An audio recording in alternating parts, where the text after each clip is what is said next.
ലേഖനം 12-ാമത്തെ അധ്യായം അതിൻ്റെ 24-ാമത്തെ വാക്യം നമുക്കൊന്ന് വായിക്കാം. എബ്രായർക്ക് എഴുതിയ ലേഖനം 12-ാം അധ്യായം 24-ാമത്തെ വേദവാക്യം. പുതുനിയമത്തിന്റെ മധ്യസ്ഥനായ യേശുവിനും ഹാബേലിന്റെ രക്തത്തെക്കാൾ ഗുണകരമായി സംസാരിക്കുന്ന പുണ്യാഹ രക്തത്തിനും അടുക്കലത്രേ നിങ്ങൾ വന്നിരിക്കുന്നത്. ആമേൻ. കരമടിച്ച് കർത്താവിന് നല്ലവണ്ണം ഒന്ന് സ്തോത്രം ചെയ്ത് ഹല്ലേലൂയ, പ്രൈസ് ദി ലോർഡ്. ആമേൻ. ദൈവത്തിന്റെ വചനവുമായി ഇന്ന് പ്രഭാതം നിങ്ങളുടെ നടുവിൽ നിൽക്കുമ്പോൾ എൻ്റെ അകത്ത് ദൈവം നൽകി തന്ന ഒരാത്മപ്രേരണ, ആമേൻ, യേശു ക്രിസ്തുവിൻ്റെ രക്തത്താൽ ലഭിച്ച ചില നന്മകളും അനുഗ്രഹങ്ങളെ കുറിച്ച് പറയാനാണ്. സന്തോഷമുണ്ടോ നിങ്ങൾക്ക്? Praise the Lord. ഞാൻ കഴിഞ്ഞ തവണ ആമേൻ വന്നിവിടെ പ്രസംഗിച്ചിട്ട് അവസാനമായി പോയത് യോബിൻ്റെ പുസ്തകത്തിൽ നിന്നാണ്. എന്നെ വീണ്ടെടുക്കുന്നവൻ ജീവിക്കുന്നു. ആമേൻ. ഓർക്കുന്നുണ്ടോ എന്നറിയില്ല. ആമേൻ. യേശു കർത്താവിൻ്റെ രക്തം, യേശു കർത്താവ് പാതാള പറുദീസയിൽ ചെല്ലുന്നതിന് മുൻപേ യേശു ക്രിസ്തുവിൻ്റെ രക്തം പാതാളത്തിൽ ചെന്നു, അവരെ വിടുവിച്ചു, അവിടെ കെട്ടുകൾ അഴിച്ചു എന്നുള്ള മെസ്സേജാണ് കഴിഞ്ഞ തവണ ഞാൻ പ്രസംഗിച്ച് ഈ സ്റ്റേജിൽ നിന്ന് ഇറങ്ങിപ്പോയത്. ആമേൻ. ഞങ്ങൾ എപ്പോഴും ഓർത്തിരിക്കുന്ന ഒരു കാര്യമുണ്ട്. ആമേൻ. പ്രസംഗിച്ച പ്രസംഗം ഒന്ന് ഞങ്ങൾ കാരണം ആമേൻ ഓരോ സ്ഥലത്ത് പ്രസംഗിച്ച് പോകുമ്പോഴും പിന്നീട് വന്ന പ്രസംഗം ഒരാവർത്തന വിരസത ഉണ്ടാകാതിരിക്കാൻ അത് ഞങ്ങളുടെ മെമ്മറിയിൽ കിടക്കും. സ്തോത്രം. ഇവിടെ ഏതാ പ്രസംഗിച്ചത്? ആമേൻ. ആ സഭയിൽ ഏതാ പ്രസംഗിച്ചത്? ഇതെല്ലാം ഒരു പക്ഷെ ഓർത്തിരിക്കും, അല്ലെങ്കിൽ ഞങ്ങൾ നോട്ട് ചെയ്ത് വെക്കും. അതുകൊണ്ട് ആമേൻ കേട്ടത് പിന്നെ കേൾക്കാനിടയാകില്ല. അതുകൊണ്ട് വീണ്ടും വ്യത്യസ്തമായി യേശുവിൻ്റെ രക്തത്തെക്കുറിച്ച് തന്നെയാണ് നമ്മൾ ഇന്ന് ചിന്തിക്കാൻ പോകുന്നത്. സന്തോഷമാണോ? ആമേൻ. ദൈവം നമ്മെ ധാരാളമായി അനുഗ്രഹിക്കട്ടെ. നമുക്ക് ഈ എബ്രായ ലേഖനം നമ്മൾ വായിച്ച 12-ാം അധ്യായം 24-ാം വാക്യം, നമുക്കിതൊരു ഉപവാസ പ്രാർത്ഥനയാണല്ലോ. അതുകൊണ്ട് വളരെ ശാന്തമായി വചനമൊന്ന് ധ്യാനിച്ച് ചില കാര്യങ്ങളൊക്കെ ചിന്തിച്ച് പഠിച്ച് മനസ്സിലാക്കി ദൂതൊക്കെ കേട്ട് മുന്നോട്ട് പോകാം, അല്ലേ? നമുക്കറിയാം എബ്രായ ലേഖനം അപ്പോസ്തലനായ പൗലോസ് എഴുതിയ അനുഗ്രഹിക്കപ്പെട്ടതായ ലേഖനമാണ്. 14 ലേഖനങ്ങളിൽ പൗലോസ് എഴുതിയതല്ല എന്ന് ചിലർ പറയുന്നുണ്ട്. പൗലോസ് എഴുതിയതാണ് എന്ന് മറ്റു ചിലർ പറയുന്നുണ്ട്. ഒരാശയക്കുഴപ്പം എബ്രായ ലേഖന കർത്താവിനെ കുറിച്ചുണ്ടെങ്കിലും അതിൻ്റെ ഭാഷ, അതിൻ്റെ ഉപസംഹാരം, അതിൻ്റെ ആമുഖം, അതിനകത്ത് കൂടെ പറഞ്ഞിരിക്കുന്ന പ്രയോഗങ്ങൾ, ഇതെല്ലാം ആവർത്തിച്ച് പഠിച്ചാൽ, ഒന്നുകൂടി കുറച്ചുകൂടി ആഴമായി ചിന്തിച്ചാൽ പഴയ നിയമ ഉദ്ധരണികളും പഴയ നിയമ ആലോചനകളും ഒക്കെ ആഴമായി പങ്കുവെക്കാൻ പഴയ നിയമമായി ഇത്രയും അടുപ്പമുള്ള അല്ലെങ്കിൽ അതിൽ പാണ്ഡിത്യമുള്ള ഒരാൾക്ക് മാത്രമേ പഴയ നിയമ ഉദ്ധരണികൾ ഇതുപോലെ ഉദ്ധരിക്കാൻ കഴിയുള്ളൂ. എന്ന് വെച്ചാൽ ആലയത്തെക്കുറിച്ചും സമാഗമന കൂടാരത്തെക്കുറിച്ചും കുറച്ചുകൂടി പറഞ്ഞാൽ പൗരോഹിത്യ ശുശ്രൂഷയെക്കുറിച്ചുമൊക്കെ ഇങ്ങനെ വിശദമായി എഴുതണമെങ്കിൽ ആമേൻ അല്പം ചരിത്രവും ന്യായപ്രമാണമൊക്കെ അറിയുന്ന ഒരാൾ തന്നെയായിരിക്കണം. അതുകൊണ്ട് തന്നെ എല്ലാവരും പറഞ്ഞിരിക്കുന്നത് ഇത് പൗലോസ് തന്നെ എഴുതി എന്നാണ്. ആരെഴുതിയാലും സ്തോത്രം, നമുക്കുള്ള ദൂത് കിട്ടിയാൽ മതിയല്ലോ. ആമേൻ. ഞാൻ പ്രൈസ് എല്ലാം ഇടയ്ക്കൊക്കെ എൻ്റെ മൊബൈലില് ഞാൻ ഇങ്ങനെ പേരുകൾ ജിജി മോഹൻ പാസ് എന്നൊക്കെ എല്ലാവരും പേര് ഇംഗ്ലീഷിൽ ടൈപ്പ് ചെയ്ത് വെക്കും. അപ്പോൾ എൻ്റെ ഇംഗ്ലീഷ് നിങ്ങൾക്ക് അറിയാമല്ലോ, പലതവണ പറഞ്ഞിട്ടുണ്ടല്ലോ. അപ്പോൾ എൻ്റെ കണക്കൂട്ടിൽ ജിജി മോഹൻ പാസിന് കൊടുക്കാൻ പറ്റിയ ചില സ്പെല്ലിംഗ് ഒക്കെ ഉണ്ട്. അതാ ഞാൻ അടിച്ചു കയറ്റുന്നത്. അപ്പം ഞാൻ കുളിച്ചുകൊണ്ടിരിക്കുമ്പോഴാണെങ്കിൽ ഈ ഫോൺ വന്നാൽ പിള്ളേരെടുത്തിട്ട് വായിക്കുന്നത് കേൾക്കുമ്പോൾ ഏതാണ്ട് ചൈനക്കാർ കൊറിയക്കാർ വിളിക്കുന്നൊക്കെ അവര് പറയുന്നേ. അപ്പൊ എന്നോട് പറയും, പാപ്പാ ഇങ്ങനെ ഒരാള് വിളിക്കുന്നു, ഇത് എന്നാ പേരാ പാപ്പാ? ഞാൻ പറഞ്ഞു, മോനെ അത് ജിജി മോഹൻ എന്നാ. സ്തോത്രം. ഓ, അപ്പൊ എന്നോട് ചോദിക്കും, അപ്പൊ ഇങ്ങനെ എഴുതാല്ലേ? ഞാൻ പറഞ്ഞു, കാര്യം പിടുത്തം കിട്ടിയാ പോരെ. ഇനിയിപ്പോ അതിന്റെ സ്പെല്ലിംഗ് എല്ലാം കൂടി കൃത്യമാകണമെന്നും ഇല്ലല്ലോ. അത് അവർക്ക് മനസ്സിലായില്ലേലും എനിക്ക് കാര്യം പിടുത്തിയാ കിട്ടിയാ പോരെ. ഒരു ഹല്ലേലൂയ എന്ന് പറഞ്ഞേ. Praise the Lord. പണ്ട് 2 പോലീസുകാരിൽ നിന്ന് നമ്മുടെ കുറുപ്പം പോലീസുകാരുണ്ടല്ലോ, പണ്ട് നിക്കറൊക്കെ ഇട്ട് നടന്ന ഈ കുറുപ്പം പോലീസുകാരിൽ നിന്ന് ഇങ്ങനെ സന്ധ്യയ്ക്ക് നിന്ന് ഈ ഡൈനാമ ഇല്ലാത്ത അല്ലെങ്കിൽ ലൈറ്റ് ഇല്ലാതെ പോകുന്ന സൈക്കിളൊക്കെ പിടിച്ചുകൊണ്ടിരിക്കുകയാണ്. അങ്ങനെ പിടിച്ചുന്ന കൂട്ടത്തിൽ 3 പേര് ഓവർലോഡ് കയറി വരുന്നു. അവരെ പിടിച്ചിട്ട് ചോദിച്ചേ എന്താണ് പേരെന്ന് ചോദിച്ചു. പേരെഴുതിയ ഒരാളുടെ പേര് പറഞ്ഞു സാബു, രണ്ടാളുടെ പേര് സാജൻ, മൂന്നാമയുടെ പേര് എന്താന്ന് വെച്ചു പറഞ്ഞു എൻ്റെ പേര് ധൃതരാഷ്ട്രം. ഒന്നുകൂടി ചോദിച്ചു എന്നാണ് നിന്റെ പേര്? സാറേ എൻ്റെ പേര് ധൃതരാഷ്ട്രം. ഒന്നുകൂടി ചോദിച്ചു എടാ കൃത്യമായിട്ട് പറയണം ധൃതരാഷ്ട്രം. ഉടനെ ഉള്ളി പറഞ്ഞു ഞാൻ ജോസം എഴുതുന്നുണ്ട്, വിളിക്കുമ്പോൾ ചെന്നേക്കണമെന്ന്. എന്ന് വെച്ചാലേ ഇതങ്ങ് എഴുതാൻ കിട്ടുന്നില്ല, അതുകൊണ്ട് ഞാനങ്ങ് ജോസം എഴുതുന്നുണ്ട്. കോടതിയിൽ പെറ്റി അടക്കാൻ ചെല്ലുമ്പോൾ ജോസം പെറ്റി കേസ് എഴുതുമ്പോൾ പേര് വിളിക്കുമ്പോൾ അങ്ങ് കയറി ചെന്നേക്കണം, അത്രയൊക്കെ പറ്റും ഒരു അല്ലല്ലോ എന്ന് പറഞ്ഞ്. അപ്പോ ഞാൻ ഇങ്ങനെ പറയാറുണ്ട്, ആര് കുത്തിയാലും അരി എന്ത് ചെയ്താൽ മതി? വെളുത്താ മതി അല്ലേ? അപ്പൊ നമ്മുടെ മനോഭാവത. അപ്പൊ ആര് എഴുതിയാൽ എന്താ? വചനം ദൈവത്തിൻ്റെതായതുകൊണ്ടും വിടുതൽ ആ വചനത്തിനകത്തുള്ളത് കൊണ്ടും എനിക്കും നിങ്ങൾക്കും സന്തോഷമാണ്. ഇന്ന് പകലിൽ ആര് പ്രസംഗിക്കുന്നു എന്നുള്ളതല്ല നമ്മുടെ വിഷയം. കഴുതയുടെ വായ തുറന്നാലും പക്ഷിയുടെ വായ തുറന്നാലും ഏത് മൃഗത്തിന്റെ വായ തുറന്നാലും അരുളപ്പാട് ദൈവത്തിന്റെ വചനമാണെങ്കിൽ അതിനകത്തൊരു ദൈവകൃപ വ്യാപരിച്ചിരിക്കും, അതിനകത്തൊരു ദൈവ നിത്യം ചലിച്ചിരിക്കും. ആമേൻ. ആയതുകൊണ്ട് തന്നെ നമ്മൾ വായിച്ച ഈ 12-ാം അധ്യായം 1-ാം അധ്യായം തുടങ്ങി നിങ്ങൾ ശാന്തമായി വീട്ടിൽ ചെന്ന് വായിച്ചാൽ മതി. എബ്രായ ലേഖന കർത്താവ് എന്തോ ഒന്ന് ഈ സഭയോട് എടുത്തു പറയാൻ ആഗ്രഹിക്കുന്നു. എന്താ എടുത്തു പറയാൻ ആഗ്രഹിക്കുന്നത്? എബ്രായ വിശ്വാസത്തിൽ നിന്ന് ന്യായപ്രമാണത്തിൽ നിന്ന് വിശ്വാസത്തിലേക്ക് അടിയറ വെച്ച അല്ലെങ്കിൽ ചുവടുകൾ മട്ടിച്ചവിട്ടിയ ഒരുപറ്റം ദൈവമക്കൾ, ഈ എബ്രായ വിശ്വാസികൾ ദൈവത്തെ ആരാധിക്കുമ്പോൾ അവരുടെ അകത്ത് ഭയങ്കര കൺഫ്യൂഷൻ സ്പിരിറ്റ് എന്ന് വെച്ചാൽ അവരുടെ ആലയം എന്ന് പറയുന്നത് അവിടെ രക്തത്തിനകത്താണ്. കുറച്ചുകൂടി പറഞ്ഞാൽ മോശ അവർക്കൊരിക്കലും മാറ്റുവാൻ കഴിയാത്തൊരു മനുഷ്യനാണ്. അഹരോൻ എന്ന 1-ാമത്തെ പുരോഹിതനെ അവർക്കൊരിക്കലും നിർത്തു നിൽക്കാൻ കഴിയത്തില്ല. ആലയത്തിൽ അകത്തുള്ള സമാഗമന കൂടാരം, പ്രാകാരം, വിശുദ്ധ സ്ഥലം, അതിപരിശുദ്ധ സ്ഥലം, അതിപരിശുദ്ധ സ്ഥലത്തിരിക്കുന്ന പെട്ടകം, പെട്ടകത്തിനകത്ത് വെച്ചിരിക്കുന്ന മണ്ണായിട്ട് വെച്ച പൊൻപാത്രം, അഹരോന്റെ തളിർത്തവടി, പിന്നെ കൽപ്പലക, ഇതൊന്നും മാറ്റിക്കൂടാൻ കഴിയത്തില്ല. അപ്പൊ വിശ്വാസത്തിലേക്ക് വന്നിട്ടും യേശുവിനെ അവർ ആഴത്തിൽ അറിഞ്ഞിട്ടും അവരുടെ അകത്തുനിന്ന് ഈ ന്യായപ്രമാണത്തിലെ സമാഗമന കൂടാരവും മോശയും പൗരോഹിത്യമൊന്നും മാറിപ്പോകാത്തത് കൊണ്ട് അവരെ തിരിച്ചു കൊണ്ടുവരുവാൻ ഇവരെ എല്ലാവരേക്കാൾ യേശു സേട്ടനെന്ന് എഴുതിയാണ് എബ്രായ ലേഖനം. ഒന്നുകൂടി പറയാം, പൗലോസ് ഇവരെയെല്ലാം കോർത്തിണക്കിയിട്ട് പറയുന്നു, നിങ്ങൾ പറയുന്ന ഇവരെ എല്ലാവരേക്കാൾ യേശു ശ്രേഷ്ഠനാണ്. ആമേൻ. 1-ാം അധ്യായത്തിൽ ദൂതന്മാരെ ഇങ്ങനെ നിർത്തി, എന്നിട്ട് പറഞ്ഞു ദൂതന്മാരെക്കാൾ യേശു ആരാണ്? ശ്രേഷ്ഠനാണ്. കരമുയർത്തുവരല്ലല്ലോ എന്ന് പറഞ്ഞേ. അവർ നമ്മുടെ സേവകാത്മാക്കളാണ്. രക്ഷപ്പെടുവാൻ ആഗ്രഹിക്കുന്നവർക്ക് വേണ്ടി ദൈവമാക്കി വെച്ചിട്ടുള്ള സേവകാത്മാക്കളാണ് ദൈവത്തിന്റെ ദൂതന്മാർ. അവര് യേശുവിനെ ആരാധിക്കുന്നവരാണ്. ആരാധന പുരുഷൻ ദൂതന്മാരല്ല, ആരാധന പുരുഷൻ യേശുവാണ്. 2-ാം അധ്യായത്തിലേക്ക് വരുമ്പോൾ വീണ്ടും അവിടത്തെ മോശയെ കുറിച്ചിട്ട് പറയുന്നു. മോശ ദൈവഭവനത്തിലൊക്കെയും വിശ്വസ്തനായിരുന്നത് പോലെ എന്നിട്ട് പറയുന്നു മോശയേക്കാൾ യേശു ശ്രേഷ്ഠനാണ്. ഹല്ലേലൂയ പറയാൻ പറ്റുമോ? അടുത്തത് പറയുന്നു, അവൻ 1-ാമത്തെ പുരോഹിതൻ, പൗരോഹിത്യത്തിന്റെ A to Z എന്ന് വെച്ചാൽ 1-ാമത്തെ പുരോഹിതൻ അഹരോനും ഒടുവിലത്തെ പുരോഹിതൻ സക്കരിയാവിന്റെയും ചരിത്രമെടുത്താൽ 1-ാമത്തെ പുരോഹിതനായ അഹരോനേക്കാൾ ശ്രേഷ്ഠനാണ്.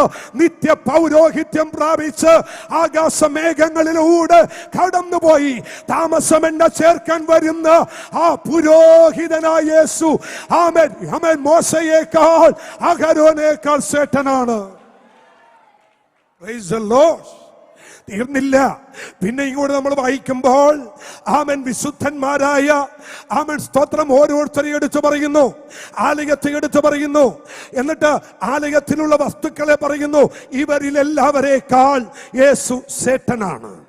ഇത് പറഞ്ഞിട്ട് 11-ാം അധ്യായത്തിൽ എന്നെ വളരെ സന്തോഷിപ്പിച്ചൊരു കാര്യം, 11-ാം അധ്യായം ആരംഭിക്കുന്നത് വിശ്വാസം എന്നതോ ആശിക്കുന്നതിന്റെ ബാക്കി നിങ്ങൾ പറ,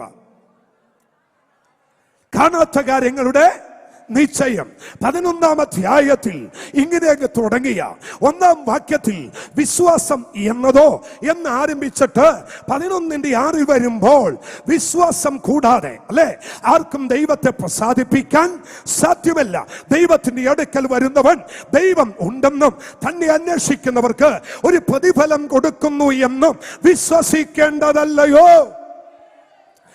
ഇത് പറഞ്ഞ് 6-ാം വാക്യം കഴിയുമ്പോൾ, 11-ന്റെ 6-ാം വാക്യം കഴിയുമ്പോൾ ഇതാ പഴയ നിയമ ഭക്തന്മാരിൽ ആരംഭത്തിലെ ഭക്തന്റെ പേര് അവിടെ എടുത്തു പറയുന്നു.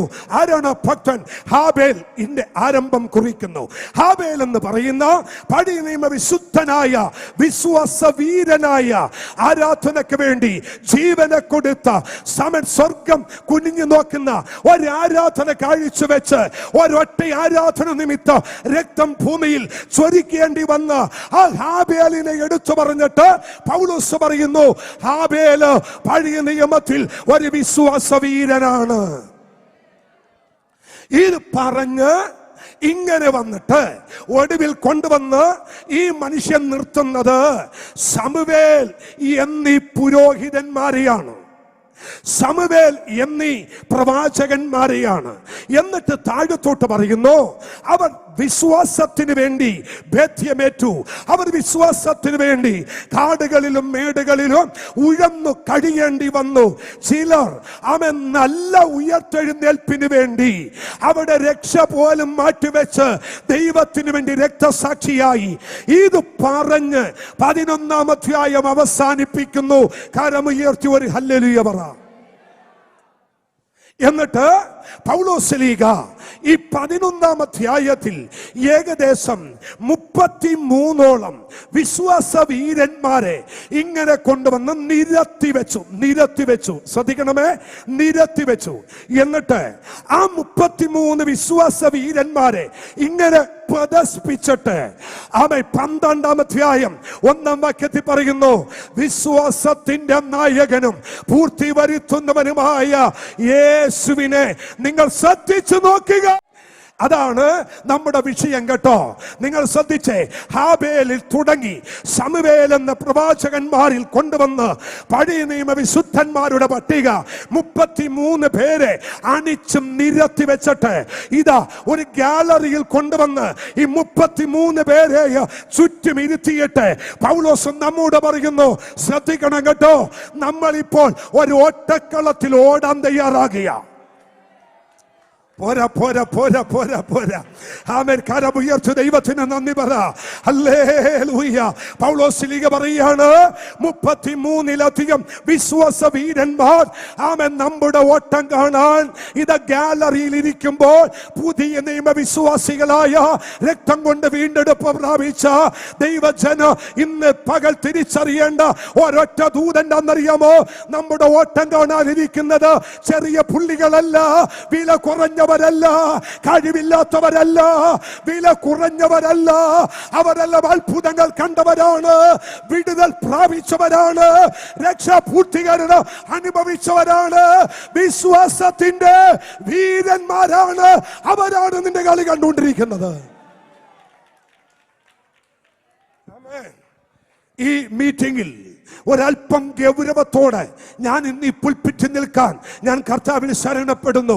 ആമേൻ. ഈ കാലഘട്ടത്തിലെ ദൈവജനത്തിന്റെ ഓട്ടം ശരിയായി ഓടിയില്ലെങ്കിൽ ഓട്ടം തെറ്റും കേട്ടോ. പലരെയും ഞാൻ നോക്കിക്കൊണ്ടിരിക്കുമ്പോൾ ചിലർ ഓടുന്നത് കളിച്ചുകൊണ്ട് ഓടുന്നത്, ചിലർ ഓടുന്നത് തമാശക്ക ഓടുന്നത്, ചിലർ ഓടുന്നത് ഉഴപ്പിയ ഓടുന്നത്. അതിന്റെ ഗൗരവം നിനക്ക് തിരിച്ചറിയില്ലെങ്കിൽ ഇന്നത്തെ മീറ്റിംഗിനകത്ത് ആ ഗൗരവം തിരിച്ചറിയട്ടെ. നീ ഗാലറിയിൽ അവൻ ഓട്ട കാണാതിരിക്കുന്നത് ചെറിയ വ്യക്തികളല്ലോ. ഹല്ലേലൂയ. ദൈവമക്കളെ, ഞാൻ നിങ്ങൾക്ക് മനസ്സിലാകാൻ പറ്റുന്ന കൊച്ചു കൊച്ചു ഉദാഹരണങ്ങളൊക്കെ എൻ്റെ ശൈലിയിൽ ഞാൻ പങ്കുവെക്കാറുണ്ട്. അതൊന്ന് ഞാൻ പങ്കുവെച്ചോട്ടെ. ഞാൻ സ്തോത്രം, എനിക്കും കർത്താവിദാസൻ ജിജിമോഹൻ പാസ്റ്റർക്കും ഇവിടെ ഇരിക്കുന്ന അഭിഷിക്തന്മാർക്കും ഇന്ന് വൈകിട്ട് ഒരു മാച്ച് ഉണ്ട്, ഒരു ഫുട്ബോൾ മാച്ച് ഉണ്ട്. കൊട്ടാരക്കര ആമേൻ ഇവിടുത്തെ ഇൻഡോർ സ്റ്റേഡിയത്തിനകത്ത് ഞങ്ങൾക്കൊരു മാച്ച് ഉണ്ട്. ഫുട്ബോളാണ് മാച്ച്. ഞങ്ങൾക്ക് ഞറുക്ക് വീണിരിക്കുക. ഞങ്ങൾ ഇന്ന് വൈകിട്ട് ജേഴ്സിയൊക്കെ ഇട്ട് ഞങ്ങൾ കളിക്കാൻ വേണ്ടി ഇറങ്ങിയ. ഞങ്ങളോട് പറഞ്ഞിട്ടുണ്ട്, ആമൻ നിങ്ങളുടെ എതിരാളി എന്ന് പറയുന്നത് കൊച്ചിക്കാരാണ്, കൊച്ചിക്കാരും കൊട്ടാരക്കരക്കാരും തമ്മിലാണ് ഇന്ന് മാച്ച് ഉള്ളത്. ഈ പ്രതീക്ഷയോടെ ഞങ്ങൾ 3-4 പേര് കൂടി കളിക്കളത്തിലേക്ക് ഇറങ്ങി കളിക്കാൻ വേണ്ടി പന്തുമായിട്ട് ഇങ്ങനെ നിന്ന് ചുറ്റും ഈ ഗാലറി നോക്കുമ്പോ ഇതാ ഇരിക്കുന്നു മെസ്സി.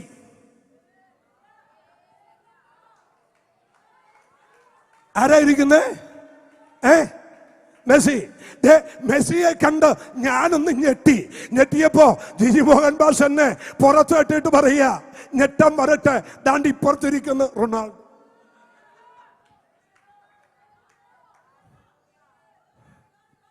ആമേൻ. അപ്പോ ഞങ്ങൾ രണ്ടും ഞെട്ടിയിരിക്കുമ്പോ അടുത്ത ദൈവദാസൻ തട്ടിയിട്ട് പറയുക, ഞെട്ടം വരട്ടെ, എംബാപ്പെ. ആരിയ്ക്കുന്നു? എംബാപ്പെ ഇരിക്കുന്നു.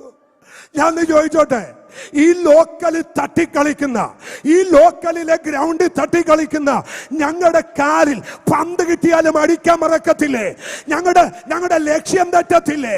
നമ്മുടെ അകത്തുകൂടി ഒരു പിടപ്പുണ്ടാകത്തില്ലേ? ഒരു ഭയമുണ്ടാകത്തില്ലേ? ഒരു ഭയം നമ്മളെ ഭരിക്കത്തില്ലേ? സ്വതന്ത്രം സ്വതന്ത്രം സ്വതന്ത്രം. ആമേൻ. ഇനി ആ ഗൗരവത്തിലേക്കൊന്ന് വരാൻ കേട്ടോ. ആമേൻ. ജിജിമോഹൻ ബാസ് എന്നോട് പറയും, ജിപാഷേ ഉഴപ്പി കളിക്കല്ലേ കേട്ടോ, തമാശ എന്ന് പറഞ്ഞ് കളിക്കല്ലേ, ചുമ്മാ ആ പള്ളി ഗ്രൗണ്ടിൽ കളിച്ച പോലെ കളിക്കല്ലേ. നമ്മുടെ കളി കാണാൻ ഇരിക്കുന്നത് ഇന്റർനാഷണൽ ലെവലിൽ കളിക്കുന്നവരാ. ഒരു ഹല്ലേലൂയ പറയാൻ പറ്റുമോ? ദൈവമക്കളെ, പുതിയ നിയമ വിശ്വാസികളായ ഞാനും നിങ്ങളും അറിയേണ്ടത്, നമ്മൾ ഓടുമ്പോൾ നമ്മുടെ ഓട്ടം കാണാൻ ഗാലറിയിൽ ഇരിക്കുന്നത് ഹാബേൽ ഇരിപ്പുണ്ട്, അബ്രഹാം ഇരിപ്പുണ്ട്, ദാനിയേൽ ഇരിപ്പുണ്ട്, ശദ്രക്ക് മേശക്ക് ഇരിപ്പുണ്ട്, പഴയ നിയമത്തിലെ ശമൂവേൽ ഇരിപ്പുണ്ട്, മോശ ഇരിപ്പുണ്ട്. ഇത്രയും വിശുദ്ധന്മാർ ഇരിക്കുന്ന ഗാലറിയിലാണ് ഞാനും നിങ്ങളും ഓടാൻ തുടങ്ങുന്നത്.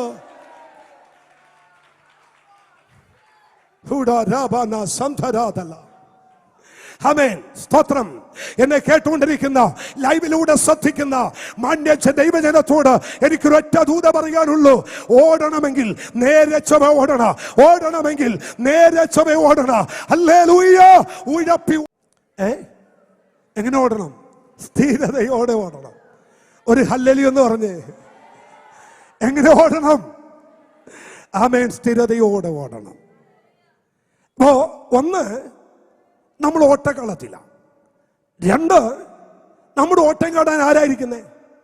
പഴയ നിയമത്തിലെ വിശ്വാസ വീരന്മാർ. അവരെ വീട്ടിൽ ചെന്ന് ഓരോരുത്തരുടെ ചരിത്രം പഠിച്ചാൽ നിങ്ങളുടെ കളി കാണാനിരിക്കുന്നവർ കൈയടിക്കുവോ അല്ലെങ്കിൽ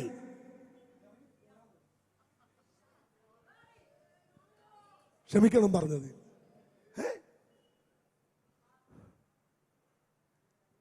ഞങ്ങളിടയ്ക്ക് ദേവദാസന്മാർ കൂടി ടൂർ പോകും. ഇപ്പം ഞങ്ങൾ ഈ വോളിബോൾ കളിക്കും. തൊടുപുഴ ഒരു സ്കൂൾ ഗ്രൗണ്ടിൽ, ഗ്രൗണ്ട് ഓപ്പൺ ആയതുകൊണ്ട് ഞങ്ങളങ്ങ് കയറി കളിക്കുക. ഞങ്ങൾ ആർക്കും കോച്ചിങ് ഒന്നുമില്ല, ഞങ്ങൾ തന്നെയാണ് കോച്ച്. കിട്ടുന്ന പോലെയൊക്കെ കളിക്കും.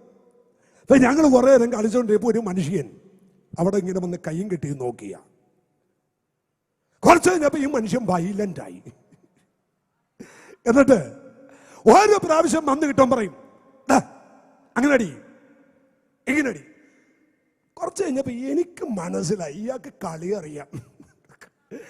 ഞാൻ പതുക്കെ കളിക്കുന്നതോട് പറഞ്ഞു, എൻ്റെ കാലത്ര സുഖമില്ല, എന്തൊരു വേദന എന്ന് പറഞ്ഞ് പതുക്കെ ഞാനങ്ങ് മാറി. കാരണം എനിക്ക് മനസ്സിലായി കുറച്ചുകൂടി കളിച്ചാൽ ഇയാൾ മണ്ണുവാരി എറിയും. കാരണം അതേ കളിയാണ് ഞങ്ങൾ കളിച്ചുകൊണ്ടിരിക്കുന്നത്. കുറച്ച് കഴിഞ്ഞപ്പോൾ ഈ മനുഷ്യനങ്ങ് ചൂടായി, ഭയങ്കരമായിട്ട് ചൂടായി. അപ്പോൾ വേറൊരു പയ്യൻ അവിടെ നിൽപ്പുണ്ട്. ഞാൻ അവനോട് അടുത്ത് വിളിച്ചു, ഇയാൾ എന്തിനാ ചൂടാകുന്നത്? പുള്ളി പറഞ്ഞു, ഈ ഗ്രൗണ്ടിൽ വോളിബോൾ പഠിപ്പിക്കുന്ന മാഷാണ് പുള്ളി. ഞങ്ങൾ കൊച്ചിക്കാരാന്ന് പറഞ്ഞ് വലിയ കളിയൊക്കെ കളിക്കാനൊന്നും അറിയില്ല, ചുമ്മാ ഇട്ട് തട്ടുക. അവന് റൂൾസ് ഒന്നുമില്ല, ചുമ്മാ തട്ടിയ. പക്ഷെ കളി പഠിപ്പിക്കുന്ന കോച്ച് ഞങ്ങളോട് പറയാ, ഇത് അത് മെനകെട്ട കളി കളിക്കാതെ ഇറങ്ങിപ്പോടാ ഗ്രൗണ്ടിൽ. അന്ന് മനസ്സിലായി, കളി അറിയാതെ പുറത്ത് ഗ്രൗണ്ടിൽ പോയി കളിക്കരുത്. ഒരു അല്ലലു എന്ന് പറഞ്ഞേ. ഇന്ന് ഈ ഉപവാസ പ്രാർത്ഥനയുടെ രാവിലെ സെക്ഷൻ, ഞാൻ ഒരു ഓട്ടക്കളത്തിലാണെന്നും, സ്തോത്രം, ആരും ഓടി തോൽപ്പിക്കാനല്ലെന്നും ആരുടെ മുമ്പിൽ കയറി ഓടാനുമല്ലെന്നും തിരിച്ചറിവുള്ള എത്ര ദൈവമക്കൾ ഇന്ന് പ്രഭാതത്തിൽ ഇതിന് നടുവിലുണ്ട്. അവരാണ് കരമുയർത്തി ഒന്ന് ദൈവത്തെ സ്തുതിക്കേണ്ടത്. ആമേൻ. നമ്മുടെ എല്ലാ വിഷയം എന്താണെന്നറിയോ? നമ്മൾ ഓടുന്നത് ആരൊക്കെയോ ഓടി എന്ത് ചെയ്യാനാ? പാസ്റ്ററെ ഓടിത്തോപ്പിക്കാൻ, വിശ്വാസികളെ ഓടിത്തോപ്പിക്കാൻ. എന്നിട്ട് ഓടിത്തോപ്പിച്ച് ഒന്ന് തിരിഞ്ഞു നോക്കിയിട്ട് എന്നോടാ, കഴിഞ്ഞ 2 ആഴ്ചയായിട്ട് ഞാൻ ഓടി ജയിച്ചതാ. അപ്പൊ നമ്മൾ ആരോടൊക്കെയോ വൈരാഗ്യത്തോടെ ഓടുന്നു, പിണങ്ങി ഓടുന്നു, ആരെയോ പുറകിലാക്കാൻ ഓടുന്നു, ആരുടെയൊക്കെ മുൻപിൽ ഓടിക്കയറുന്നു. ഇന്ന് പകൽ വരുന്ന വഴിക്ക് വണ്ടിയിൽ വെച്ച് പരിശുദ്ധാത്മാവനോട് പറഞ്ഞു, ഇത് ഒരു മാച്ച് അല്ല. ദൂത് മനസ്സിലായോ? ഇവിടെ കോമ്പറ്റീഷൻ സ്പിരിറ്റ് ഇല്ല. എന്തുകൊണ്ട് തിരിച്ചു വരാൻ കേട്ടോ ദൈവമക്കളെ, വിശ്വാസ ജീവിതത്തിൽ എന്തില്ല? കോമ്പറ്റീഷൻ ഇല്ല. എന്തുകൊണ്ടാ ഇല്ലാത്തെന്നറിയാമോ? എന്റെ ട്രാക്കല്ല ഈ അഭിഷിക്തന്റെ ട്രാക്ക്. എനിക്ക് 300 കിലോമീറ്ററിന്റെ ട്രാക്കാണെങ്കിൽ ഈ അഭിഷിക്തന് 700 അടുത്ത ആൾക്ക് 450. തന്റെ ട്രാക്ക് എനിക്ക് കയറി ഓടേണ്ട ആവശ്യമില്ല. ഓ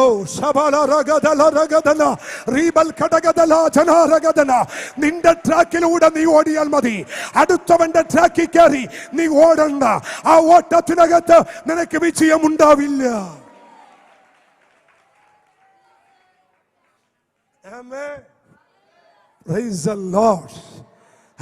വളരെ ആഴമായി ചിന്തിക്കണം കേട്ടോ. എനിക്കോടാൻ ദൈവം തന്നിരിക്കുന്നത് 400 മീറ്ററാണ്. നിങ്ങൾക്ക് ഓടാൻ തന്നത് 100 മീറ്ററാണ്. 400 മീറ്റർ ഓടാൻ എനിക്ക് കൽപ്പിച്ചാക്കിയ ആ ട്രാക്കിലൂടെ 100 മീറ്റർ ഓടുന്നവന്റെ ട്രാക്കിൽ കയറാൻ എനിക്ക് പ്രമാണമില്ല. അത് ഓടിയാലൊട്ട് ഞാൻ ചെയ്യാളിയാകത്തുമില്ല. സ്തോത്രം. അതുകൊണ്ട് ഇന്ന് എന്നെ കേട്ടുകൊണ്ടിരിക്കുന്ന ദൈവജനം അറിയേണ്ടത്, നിങ്ങൾ ആദ്യമേ ദൈവത്തോട് ചോദിക്ക്, ദൈവമേ എനിക്കോടാൻ തന്നിരിക്കുന്ന ട്രാക്കിൽ എത്ര മീറ്റർ ഓടേണ്ടത്? 500 ആണോ, 600 ആണോ, 1000 ആണോ, എത്രയോ ഓടേണ്ടത്? ആ ഓട്ടം ഓടാൻ നിന്നെ തന്നെ സജ്ജമാക്കുവാൻ ദൈവാത്മാവ് ദൂത് പറയുന്നു. സ്തോത്രം. ഒരു ഹല്ലേലൂയ എന്ന് പറഞ്ഞേ. ഈ ലേഖനം എഴുതിയ ഈ പൗലോസ് മറ്റൊരു സഭയ്ക്ക് ലേഖനം എഴുതുമ്പോൾ കാരാഗൃഹത്തിന്റെ അടിത്തട്ടിൽ കിടക്കുന്നു. തന്റെ തലയുടെ മീതെ, എന്റെ ഭാഷ പറഞ്ഞാൽ താൻ കിടക്കുന്നതിന്റെ തലയ്ക്ക് മീതെ ഒരു ആരാച്ചാരിരുന്ന് വാളിന് മൂർച്ച വെപ്പിക്കുന്നു. ഈ ശബ്ദം താഴെ കിടക്കുന്ന പൗലോസിന്റെ ചെവിയിലെത്തുന്നു. അവരങ്ങനെയാ ചെയ്യുന്നേ. റോമക്കാരുടെ ഈ കൊലപാതകത്തിനൊരു സ്റ്റൈലുണ്ട്. ആരാണോ കൊല്ലപ്പെടാൻ പോകുന്നത്, ആ കൊല്ലപ്പെടാൻ പോകുന്നവന്റെ ചെവിയിൽ അവനെ വെട്ടാനുള്ള വാളിന്റെ ശബ്ദം അവർ കേൾപ്പിക്കും. ഈ താഴെ കിടന്ന് ഈ വാളിങ്ങനെ രാകുമ്പോൾ ആ തൂലിക ചലിപ്പിച്ചുകൊണ്ടിരിക്കുന്നതിന്റെ ഇടയിൽ രാകുന്ന ശബ്ദം കേട്ട് പൗലോസ് ഞെട്ടിത്തെറിച്ചിട്ട് പറയുന്നു, എന്റെ നിര്യാണ കാലം അടുത്തിരിക്കുന്നു. ആ ശബ്ദം ഞാൻ എന്റെ ചെവിയിൽ കേൾക്കുന്നു. ഓടി തികച്ചവന്റെ അവസാന വാക്ക്, ഞാൻ നല്ല പോർ പൊരുതി ഓട്ടം തികച്ചു, വിശ്വാസം കാത്തു, നീതിയുടെ കിരീടം എനിക്കായി വെച്ചിരിക്കുന്നു, എനിക്കായി വെച്ചിരിക്കുന്നു. തീർന്നില്ല. എനിക്ക് മാത്രമല്ല, അവങ്കൽ പ്രത്യാശ വെച്ച ഏവർക്കും അത് ലഭിക്കുമെന്ന് ഞാൻ വിശ്വസിക്കുന്നു. ഓടുന്ന ദൈവ പൈതലേ,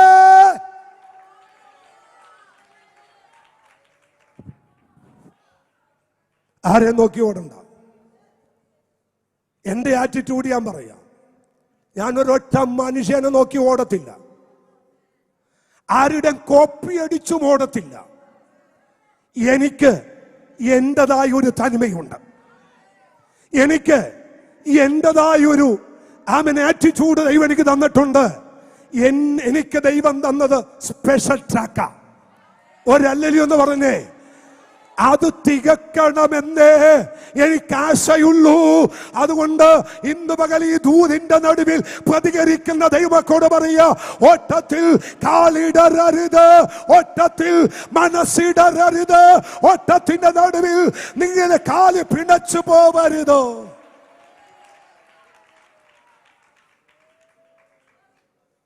പക്ഷെ എനിക്ക് ഒരു കാര്യമൊന്ന് നിങ്ങളോട് പറയണം. അവിടെ പൗലോസ് പറയാണ്, രണ്ടാമത്തെ വാക്യം ഒന്ന് വായിച്ചേ. വിശ്വാസത്തിന് നായകനും പൂർത്തി വരുത്തുന്നതിനുമായ യേശുവിനെ നോക്കുക. ആരെ നോക്കണം? ഗാലറിയിൽ ആരൊക്കെയുണ്ട്? ആരെങ്കിലും ഒക്കെ ഒന്ന് പേര് പറഞ്ഞേ. അടുത്തിരിക്കുന്ന ആളോട് പറഞ്ഞേ, കൈ കൊടുത്ത് പറഞ്ഞാൽ മതി. അവിടെ ആരൊക്കെ ഉണ്ടോ ഒന്ന് കൈ കൊടുത്ത് പറഞ്ഞേ. ആരൊക്കെ ഉണ്ട് അവിടെ? ഞാൻ നേരത്തെ പറഞ്ഞല്ലോ. ആരൊക്കെ ഉണ്ട് ഒന്ന് പറഞ്ഞേ. ഹാബേലുണ്ട്. പറഞ്ഞോ. സഹോദരൻ, അവരാരെങ്കിലും ചെറിയ ആൾക്കാരാണോ? ചെറിയവരാണോ? ആണോ അല്ലയോ? അല്ല. പക്ഷേ ഓടുമ്പോൾ വിശ്വാസിയുടെ പിതാവ് അവിടെ ഉണ്ടെന്ന് കരുതി പുള്ളിയെ നോക്കരുത്. സിംഹത്തിന്റെ വായടച്ച ദാനിയേൽ ഉണ്ടെന്ന് കരുതി ദാനിയേലിനെ നോക്കരുത്. തീയുടെ ബലം കടത്തിയ എബ്രായ ബാലന്മാരുണ്ടെന്ന് കരുതി അവരെയും നോക്കരുത്. നോക്കാൻ ഒരാളെ പൗലോസ് കാണിച്ചു തരുന്നു. Jesus, Jesus, Jesus. നമുക്ക് നോക്കണമെങ്കിൽ ഒരാളെ നോക്കണം, അത് നമ്മുടെ യേശുവാണ്. ഓ, സന്തോഷമുണ്ടോ നിങ്ങൾക്ക്? സന്തോഷമുണ്ടോ? എന്നെ വിശ്വാസത്തിലേക്ക് കൊണ്ടുവന്ന പാസ്റ്ററിന്റെ മുഖത്തല്ല എന്റെ നോട്ടം, എന്റെ ചർച്ചിലെ സെക്രട്ടറിയുടെ മുഖത്തല്ല എന്റെ നോട്ടം, എന്നെ വിശ്വാസത്തിൽ നിലനിർത്തിയ വചനം പഠിപ്പിച്ച ലീഡേഴ്സിന്റെ മുഖത്തല്ല എന്റെ നോട്ടം. എന്റെ നോട്ടം ഇവരുടെ മേൽ ആരുടെ മേലുമല്ല. എനിക്ക് വേണ്ടി പ്രാണനെ തന്നോ, എനിക്ക് വേണ്ടി ജീവനെ തന്നോ, എനിക്ക് വേണ്ടി രക്ഷ ഒരുക്കിയോ, എനിക്ക് വേണ്ടി അവസാന തുള്ളി രക്തം വരെ ഊട്ടി തന്നോ യേശുവിന്റെ മുഖത്താണ് എന്റെ നോട്ടം.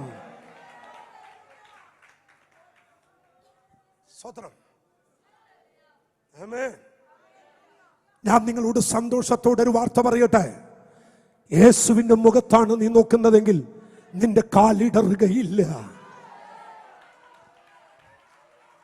അടുത്ത ദൂത് ഒരു ശബ്ദം ഉയർത്തി കേൾക്കണം കേട്ടോ. യേശുവിന്റെ മുഖത്താണ് നീ നോക്കി ഓടുന്നതെങ്കിൽ ഈ പട്ടണത്തിലെ സകലരും നിനക്കെതിരായാലോ നിന്നെ പരാജയപ്പെടുത്താൻ, നിന്നെ തോൽപ്പിക്കാൻ ഒരു പൈശാചിക മണ്ഡലങ്ങൾക്ക് കഴിയത്തില്ല. വിശ്വസിക്കുന്നവർ മാത്രം ദൈവത്തെ വന്ന് സ്തുതിച്ചേ.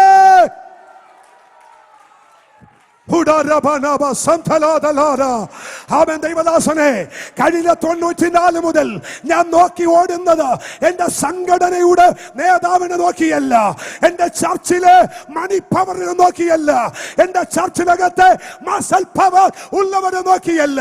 പകരം എനിക്ക് വേണ്ടി യാഗമായോ എന്റെ യേശുവിനെ നോക്കിയോ. എന്റെ യാത്ര അങ്ങനെ ഓടുന്നവർ ഈ പകൽ ആരാധിച്ച് പ്രാപിക്കട്ടെ.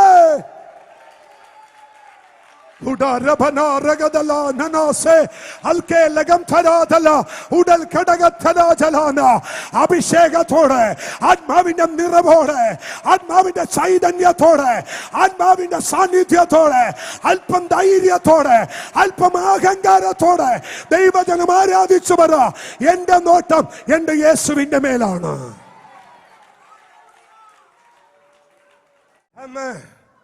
സ്തോത്രം. Hallelujah, hallelujah, hallelujah. നിങ്ങൾക്ക് സന്തോഷമാണോ? ആണെങ്കിൽ ദൈവത്തെ ഒന്ന് സ്തുതിച്ചേ. ആരെ നോക്കണം? ഈ ഗാലറി ഇരിക്കുന്ന ആരെയും നോക്കരുത്.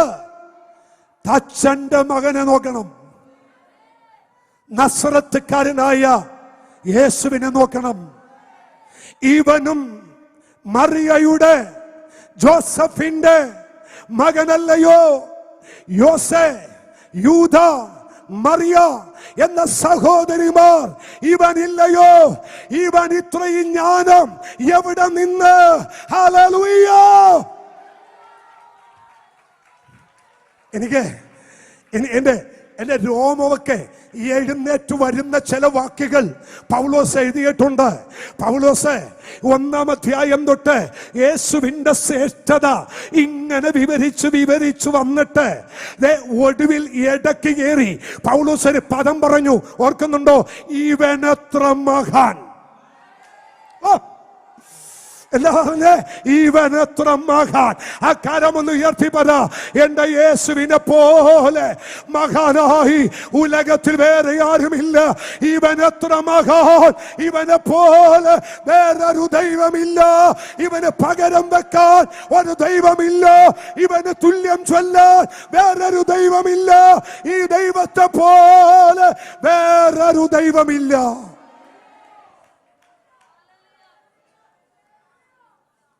സ്തോത്രം. തെറ്റിദ്ധരിക്കും.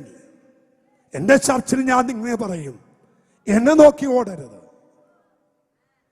ഞാനൊരല്പം കുറവുള്ളവനാണ്, അല്പം ബലഹീനമുള്ളവൻ, ഞാൻ അല്പം ചൂടാ. എന്റെ ഭാര്യയൊക്കെ എന്റെ മക്കൾക്ക് അറിയാം. തിരിച്ചൂടുണ്ട്. അത് മാറാൻ പ്രാർത്ഥിച്ചുകൊണ്ടിരിക്കാൻ നിങ്ങളും പ്രാർത്ഥിക്കണം. ഒരിച്ചിരി മുൻകോപമുണ്ട്.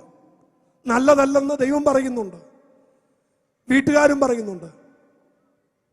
80% മാറ്റി, ഇനി 20 കൂടിയേ ഉള്ളൂ. സ്വതന്ത്രം.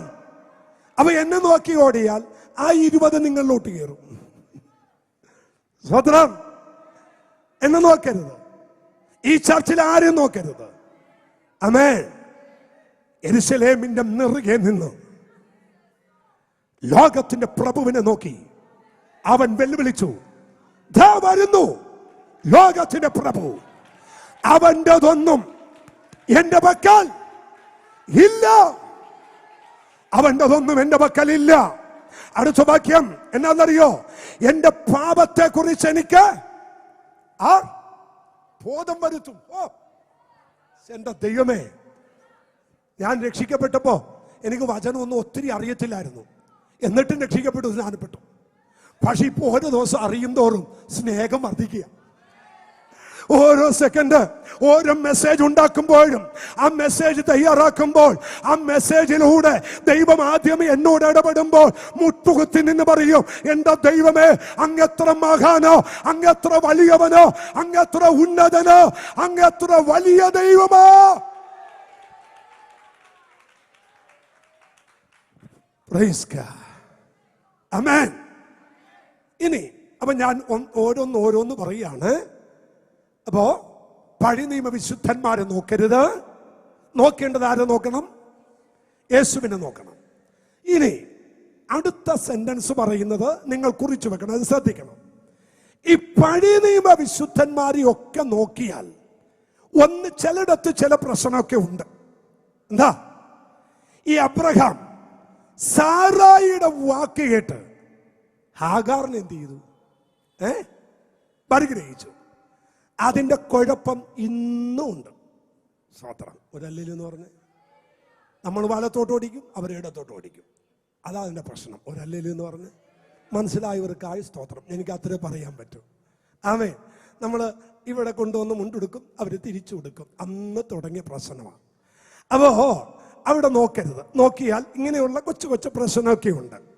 എന്താ ഞാൻ നിങ്ങളോട് ചോദിക്കട്ടെ, യേശുവിനെ കൊണ്ടുപോയി ഗബഥയിലെ വിചാരണയ്ക്ക് ശേഷം അന്നത്തെ റോമൻ ഗവർണർ പറഞ്ഞൊരു സ്റ്റേറ്റ്മെന്റ്, ഞാൻ ഇവനിൽ ഒരു കുറ്റവും ഒരു ഹല്ലേലൂയ എന്ന് പറ. അപ്പൊ ആരെ നോക്കണം? എങ്ങനെയുള്ള യേശുവിനെ?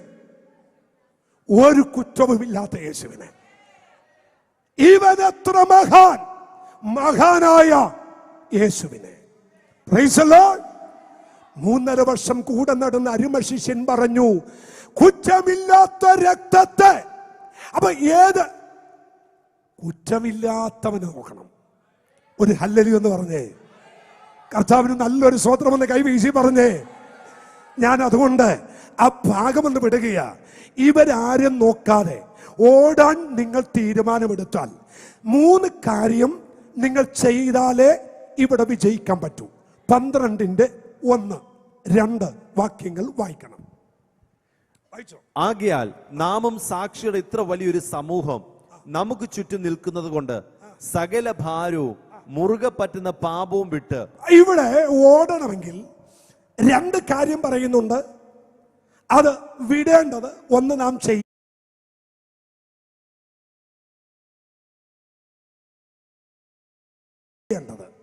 ഒന്ന് എങ്ങനെ ഓടണം? അഭിഷിക്തം വായിച്ചല്ലോ, സകല ഭാരവും വിട്ട് ഓടണം. ഒരു ആമേൻ പറഞ്ഞേ. ഭാരമില്ലാത്ത ആരെങ്കിലും ഇവിടെ ഉണ്ടോ? ഒരു ഹല്ലേലൂയ എന്ന് പറഞ്ഞേ. ആരെങ്കിലും ഉണ്ടോ? ഭാരമില്ലാത്ത കുറച്ച് പേരുണ്ടോ? സ്വോത്രം. ആർക്കാ ഭാരമില്ലാത്ത? ഈ പന്തലിരിക്കുന്ന എല്ലാവർക്കും എന്തുണ്ട്? എന്നോടൊരാൾ ചോദിച്ചു, പാസ്റ്റർക്ക് ഒരു കുഴപ്പമില്ലല്ലേ? ഞാൻ പറഞ്ഞു, എന്റെ മുറ്റത്ത് വരെ ലോൺ പിടിപ്പിച്ചേക്കുക. എന്റെ മുറ്റത്ത് വരെ ഞാൻ ലോൺ പിടിപ്പിച്ചേക്കുക. ആർക്കാ ഭാരമില്ലാത്ത? 2 കുഞ്ഞുങ്ങളുണ്ട്. അമ്മയുടെ പഠിത്തം, അമ്മയുടെ ജോലി, അമ്മയുടെ കാര്യങ്ങൾ, ഭാര്യയുടെ വിഷയം. സ്വോത്രം. ആർക്കാ ഭാരമില്ലാത്ത? പക്ഷെ ഒരു കണ്ടീഷൻ ഉണ്ട്. ഈ കളത്തിൽ ഓടുമ്പോ ഭാരം കൊണ്ട് ഓടാൻ പ്രമാണമില്ല. ഒരു ഹല്ലേലൂയ എന്ന് പറഞ്ഞേ. എന്ത് ഭാരമാണേലും ദാ ഇവിടെ ഇട്ടിട്ട് ഓടിയേക്കണം. അവൻ ഹൃദയത്തിനകത്തുള്ള എല്ലാ ഭാരങ്ങളെയും ഇന്ന് പകൽ യേശുവിന്റെ മേലിട്ട് ഓടാൻ തയ്യാറാക്കുക. അതുകൊണ്ട് തിരുവചനം പറയുന്നു, നിങ്ങളുടെ സകല ചിന്താകുലവും അവന്റെ മേലിട്ടുകൊള്ളുക. അവൻ നിങ്ങൾക്കായി കരുതുന്നവനാകയാൽ നിങ്ങളുടെ സകല ചിന്താകുലവും അവന്റെ മേലിട്ട് നിങ്ങളുടെ മാനസികമായ എല്ലാ ഭാരങ്ങളും ഇട്ടോടുവാൻ പരിശുദ്ധാത്മാവ് ദൂത് പറയുന്നു. 2 നമ്മൾ ഓടണതിന് മുമ്പ് എന്ത് വിടണം? മുറുകെ പറ്റുന്ന പാപം. എല്ലാവരും വിട്ടത് ലൂസായതാ. പെട്ടെന്ന് മനസ്സിലാവാൻ വേണ്ടി നമ്മളെല്ലാം വിട്ട പാപം എങ്ങനെയുള്ളതാ? ആർക്കും കുടയാൻ പറ്റാത്ത, ആർക്കും കുടഞ്ഞു കളയാൻ പറ്റുന്ന, ആർക്കും ഉപേക്ഷിക്കാൻ പറ്റുന്ന പാവമൊക്കെ നമ്മൾ കളഞ്ഞത്. ഇതൊന്നുമല്ല, വലിച്ചു മുറുക്കി കെട്ടി സീല് വെച്ചിരിക്കുന്നത് പോലെ അകത്ത് ചിലത് കിടപ്പുണ്ട്. അത് വിട്ടെങ്കിലേ ഓട്ടം ശരിയാകും. സ്തോത്രം, സ്തോത്രം, സ്തോത്രം, സ്തോത്രം, സ്തോത്രം, സ്തോത്രം, സ്തോത്രം. ഹല്ലേലൂയ. ഞാൻ ഒന്നുകൂടെ പറയാം, ഏറ്റവും കൂടുതൽ ഓസ്കാർ അവാർഡ് കൊടുക്കേണ്ടത് പെന്തക്കോസ്തുകാർക്കാ. ഞാനും ആ പൊതിക്കുട്ടിലാണെന്ന് വെച്ചോ, നമുക്കാ കിട്ടേണ്ടത്. നമ്മൾ ഈ ദൈവസന്നിധി വന്ന് പ്രാർത്ഥിക്കാം, കണ്ണടക്കാം എന്ന് പറയുമ്പോൾ നമ്മൾ കാണിച്ചു കിട്ടുന്ന വൈബ്രേഷനും ആ മുഖത്തിന്റെ ഭാവം, ഏതെല്ലാം രസമാ മുഖത്ത് വിടിയുന്നത്.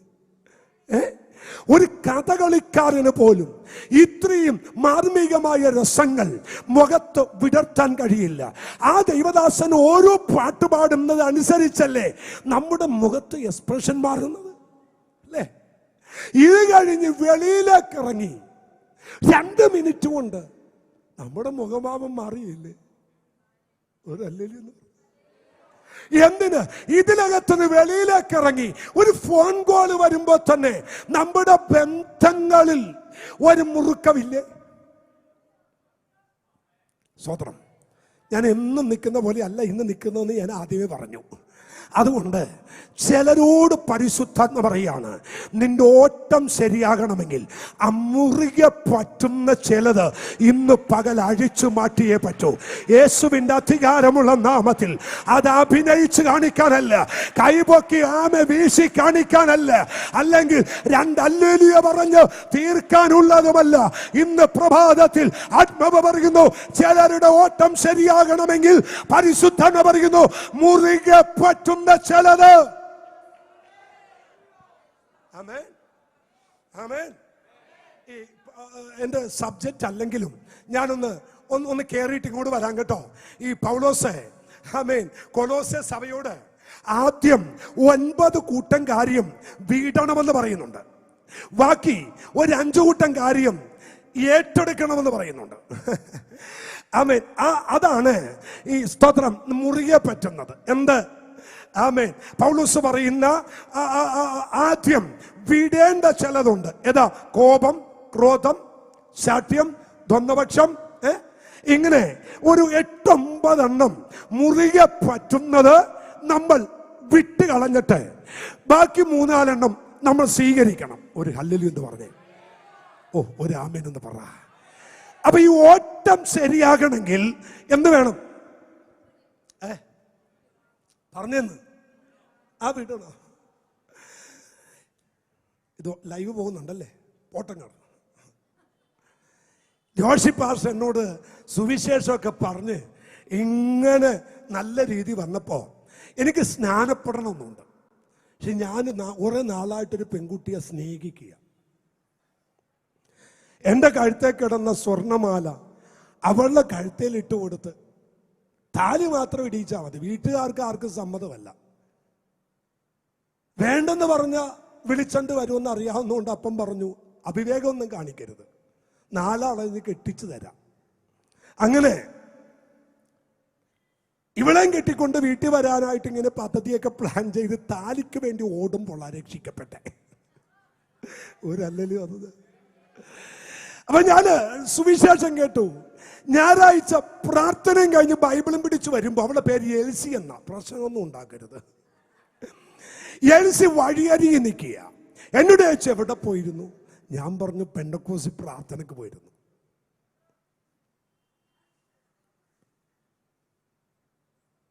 ചുരിദാറിന്റെ ഒരു ടോപ്പൊക്കെ വലിച്ചു കയറ്റി ഒറ്റ പോക്ക. എല്ലാ ദിവസവും 1-ാമത്തെ കുർബാനക്ക് ഞാൻ പള്ളിയിൽ പോകും. പ്രാർത്ഥിക്കാനല്ല, ഇവളെ കാണാനാ. അവളും വരും. ഞങ്ങളുടെ സംഗമം പള്ളിയുടെ വട്ടക്കല്ലേല. പിറ്റേ ദിവസം 1-ാമത്തെ കുർബാനക്ക് എൽസി ഇല്ല. ഒരല്ലല്ലോ എന്ന് പറഞ്ഞ് പ്രശ്നമായി. 3-ാം ദിവസവും ഇല്ല. ആകെപ്പാട് വിഷമായി. 4-ാമത്തെ ദിവസം ധൈര്യത്തോടെ വീട്ടിൽ ചെന്ന് ചോദിച്ചു, എന്താ എൽസി പള്ളി വരാത്ത? എൽസി പറഞ്ഞു, പെന്തക്കോസ്തി പോകുകയാണെങ്കിൽ ഞാൻ കെട്ടി തൂങ്ങി ചാകും. പ്രശ്നമായില്ലേ? ഞാൻ കണ്ണടക്കുമ്പോ കാണുന്നത് ഈ പിശാച് ചാടുന്നതാ. ജോഷി പാഷയോട് പറഞ്ഞു, പാഷേ സത്യം ഇതാന്നറിയാം, പക്ഷെ എൽസി ആടിക്കൊണ്ടിരിക്കുക. അപ്പൊ എനിക്ക് ഇതൊട്ട് വിടാനായിട്ട് പറ്റുന്നില്ല. കാരണം കുറെ നാളായിട്ടുള്ള ഒരു ബന്ധമാണ് ഞങ്ങള്. അതുകൊണ്ട് പാഷ നടക്കില്ല. എന്നിട്ടും പാഷയോട് ചെല്ലുമ്പോ പാഷ എന്നോട് ഈ നരകത്തെ കുറിച്ച് പറയും. അപ്പൊ എൽസിയേക്കാൾ വലുതായിട്ട് നരകം തോന്നും. നരകത്തിന്റെ മെസ്സേജ് കേട്ട് പുറത്തു വരുമ്പോ നരകത്തേക്ക് വലുതായിട്ട് എൽസിയെ കാണും. ഇത് രണ്ടും കൂടി അങ്ങ് പ്രശ്നമാണ്. പാഷ പറഞ്ഞു സ്നാനപ്പെടണം, ഇവിടെ പറഞ്ഞ കെട്ടി തൂങ്ങി ചാകും. ഒരു രാത്രി ക്രൂസിന്റെ വെളിപ്പാട് എന്നെ ദൈവം കാണിച്ചു. ആമേൻ. യേശുവിന്റെ ക്രൂസിന്റെ ആ ചലിക്കുന്ന പെടക്കുന്ന രൂപം കണ്ടന്ന് രാത്രി ചാടി എഴുന്നേറ്റ് മുട്ട നിന്ന് പറഞ്ഞു, ഈ ജീവിതത്തിൽ എന്ത് നഷ്ടപ്പെട്ടാലും ഇനി എനിക്ക് വലുത് എന്റെ യേശുവാ.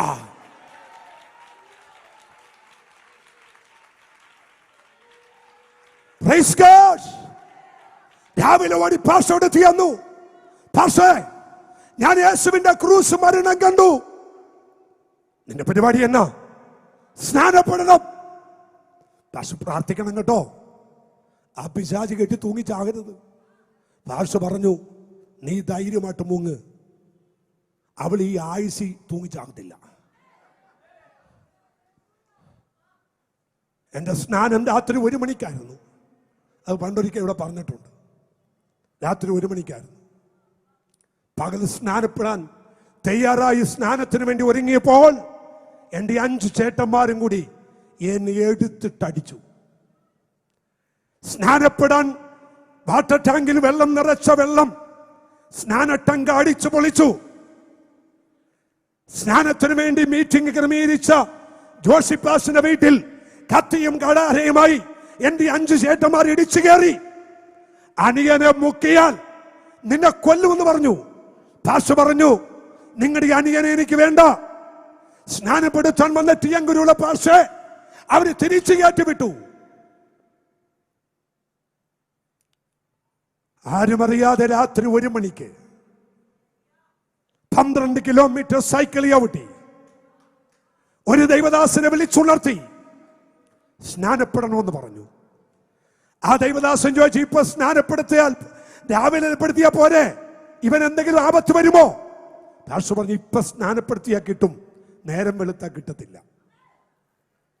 രാത്രി 1 മണിക്ക്, ഏപ്രിൽ മാസം, വരണ്ട കാലഘട്ടം, തോട്ടിലും പാടത്തും വെള്ളമില്ല, ഏകദേശം മുട്ടിൽ താഴെ വെള്ളം. അവിടെ കൊണ്ടുപോയി പാസ്റ്ററിനെ ഇരുത്തിയിട്ട് മുക്കിയിട്ട് എഴുന്നേറ്റ് ടോർച്ചടിച്ചപ്പോൾ ഇവിടെ മുങ്ങിയിട്ടില്ല, പിന്നെ കമത്തി മുക്കി. പാസ്റ്റർ പറഞ്ഞു, മുഴുവൻ മുങ്ങിയില്ലെങ്കിൽ നീ ആപത്താ, നിന്നെ കണ്ടാലേ അറിയാം നീ പ്രശ്നമാണ്. അതുകൊണ്ട് ഇങ്ങനെ മുങ്ങിയപ്പോൾ ഇവിടെ മുങ്ങിയില്ല. അതുകൊണ്ട് പാസ്റ്റർ കമത്തി മുക്കി. വായിലും മൂക്കിലും ചെളിയേറിയെങ്കിലും സ്നാനം മുഴുകലായിരുന്നു. ആമേൻ. ജ്ഞാനപ്പെട്ട് രാത്രി 2 മണിയായി വന്നു, പ്രാർത്ഥിക്കാൻ തുടങ്ങി. ദൈവമേ, എൽസി ആ പിശാച് ഇന്നും ചത്തിട്ടില്ല. ഞാൻ ഓർത്ത് പിറ്റേ ദിവസം തന്നെ ജാതു വന്ന എന്താ ഈ ദൂത് പറഞ്ഞതെന്ന് എനിക്കറിയത്തില്ല. ആരെങ്കിലും ഞാൻ മുങ്ങിയാൽ, ഞാൻ സ്നാനപ്പെട്ടാൽ കോളിളക്കം ഉണ്ടാകുമെന്ന് പറയുന്ന ആരെങ്കിലും ഉണ്ടെങ്കിൽ ധൈര്യമായിട്ട് ഇറങ്ങും സഹോദര, ധൈര്യമായിട്ട് ഇറങ്ങും സഹോദരി. ഒരു കോളിളക്കം ഉണ്ടാവത്തില്ല. പിശാചിന്റെ അട്ടഹാസം കണ്ടോ, പിശാചിന്റെ ആമേൻ അലമുറ കണ്ടോ, നീ മാറി നിൽക്കരുത്. മുന്നോട്ട് നീ സ്റ്റെപ്പ് വെക്ക്, മുന്നോട്ട് നീ ചാടി ഇറങ്ങ. നിനക്ക് വേണ്ടി ദൈവം വെയിറ്റ് ചെയ്യുന്നു. ഭയപ്പെടുന്ന ഭീഷണിപ്പെടുത്തുന്ന പൈശാചിക മണ്ഡലങ്ങൾ ഈ പകൽ താളടിയാകട്ടെ. ദൈവജന വിശ്വാസത്തോടെ തീരുമാനങ്ങൾ എടുക്കട്ടെ. സ്നാനത്തിന് വേണ്ടി ആളുകൾ റെഡിയാവട്ടെ. സ്നാനം യേശുവിനോട് ചേരുന്നതാണ്.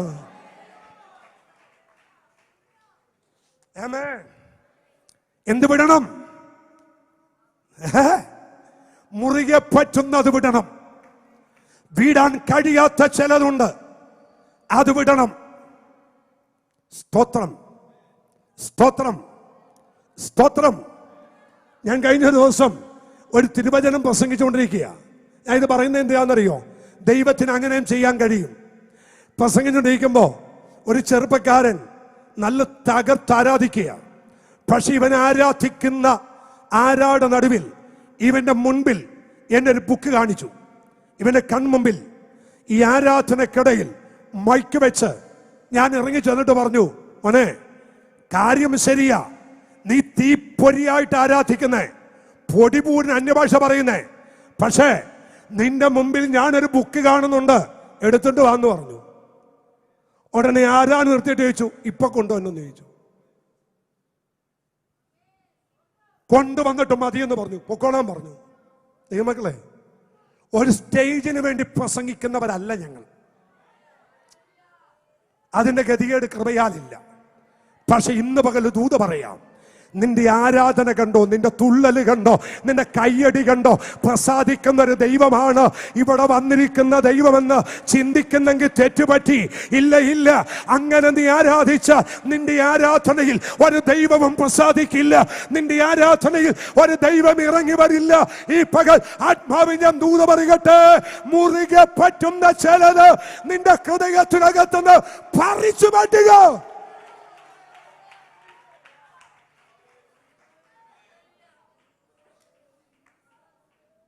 എന്നെ ദൂതൊന്ന് മാറി ഒന്ന് തിരിച്ചു വരാൻ കേട്ടോ. മായ മായ സകലതും മായ. മനുഷ്യന്റെ ആത്മാവ് ദൈവത്തിന്റെ അടുക്കൽ നിന്ന് വരുന്നു.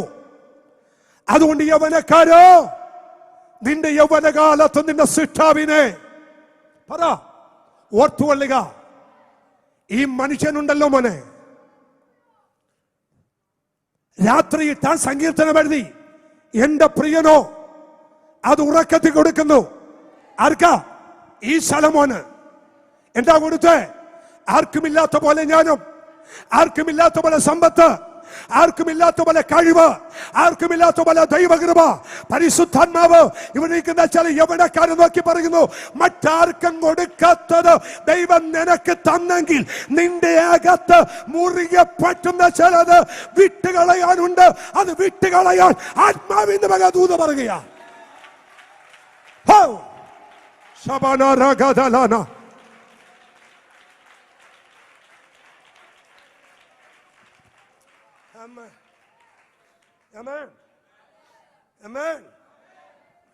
എന്ന് ചിന്തിപ്പിച്ചൊരു കാര്യം പറയട്ടെ. ഈ ശലോമോനെ ഒടുവിലൊരു വാക്യം എഴുതി. എന്താണെന്നറിയോ? ആമേൻ. മനുഷ്യന്റെ ആത്മാവ് ദൈവത്തിന്റെ അടുക്കൽ നിന്ന് വരുന്നു, എവിടേക്ക് പോകുന്നു എന്ന് ആർക്കറിയാം? എന്താണ്? ആർക്കറിയാം? ഒന്ന് അടിച്ചു നോക്ക്. ആർക്കറിയാം എന്ന വാക്ക് വേദപുസ്തകത്തിൽ അടിച്ചു നോക്കിയാൽ അതിനകത്ത് ഒന്ന് രണ്ട് ചോദ്യങ്ങൾ വരാം. ആ ചോദ്യത്തിൽ ഒരു ചോദ്യം, മനുഷ്യന്റെ ആത്മാവ് ദൈവത്തിൽ നിന്ന് വന്നു, തിരിച്ച് എവിടേക്ക് പോകുന്നു എന്ന്. എന്നാ ശലോമോനെ ഇത്രയും അധംപതിച്ചത് പറയാം. മിസ്രയീം വിട്ടു പോരുമ്പോൾ ചെങ്കടൽ കടക്കുമ്പോൾ, ആ ചെങ്കടൽ കടന്ന് മരുഭൂമിയിലോട്ട് കാല് വെച്ചപ്പോൾ ദൈവം ജനത്തോട് പറഞ്ഞു, മോശേ ഈ ജനത്തോട് പറ, ഇന്ന് കണ്ട മിസ്രയീമിനെ ഇനി മേലൽ കാണാൻ പോയേക്കരുത്. മനസ്സിലായല്ലേ? അല്പം ഗൗരവത്തോടെ പറയാം. വിട്ടു പോന്നതിനെ തിരിച്ചു നോക്കിയാൽ ആ മുറുകെ പറ്റുന്നത് നിന്റെ അകത്തുള്ളത് കൊണ്ട് പൗലോസ് പറയുകയാണ്, ആമേൻ, ഇതൊരു ദൃഷ്ടാന്തമായിട്ട് എഴുതി വെച്ചിരിക്കുന്നു. അവരിൽ മിക്ക പേരിലും ദൈവം എന്ത് ചെയ്തില്ല? അവരിൽ മിക്ക പേരിലും ദൈവം പ്രസാദിച്ചില്ല. ഒരു ഹല്ലേലൂയ എന്ന് പറ. നമ്മുടെയൊക്കെ ധാരണ, ആമേൻ, ഇങ്ങനെയൊക്കെ നല്ല ആരാധന ആരാധിച്ചാൽ, നല്ല വർഷിപ്പ് ലീഡറായി നിന്നാൽ, നല്ലപോലെ കീബോർഡ് വായിച്ചാൽ, എല്ലാ രീതിയിലും നല്ല താളത്തിലും ഈണത്തിലും പിച്ചു പറ്റാതെ പാടി ജനത്തെ ഇളക്കിയാൽ, ജനം ഈ പാട്ടിനനുസരിച്ച് തുള്ളിയാൽ ഒക്കെ ദൈവം പ്രസാദിക്കുമെന്ന എൻ്റെ പൊന്നു ദൈവമക്കളെ, അങ്ങനെ ഒരു ദൈവമല്ല നമ്മുടെ ദൈവം. ദൈവം പറയുന്നൊരു വാക്യമുണ്ട്, ദൈവത്തിന്റെ ഇഷ്ടമോ നിങ്ങളുടെ ശുദ്ധീകരണം തന്നെ. അശുദ്ധന്റെ ആരാധന ദൈവത്തിന് വേണ്ട, അശുദ്ധന്റെ ഹല്ലേലൂയ എന്റെ ദൈവത്തിന് വേണ്ട. അശുദ്ധിയിൽ നിന്ന് ഉയരുന്ന ഒരു സ്തോത്ര ഗീതം പോലും എന്റെ ദൈവത്തിന് വേണ്ട.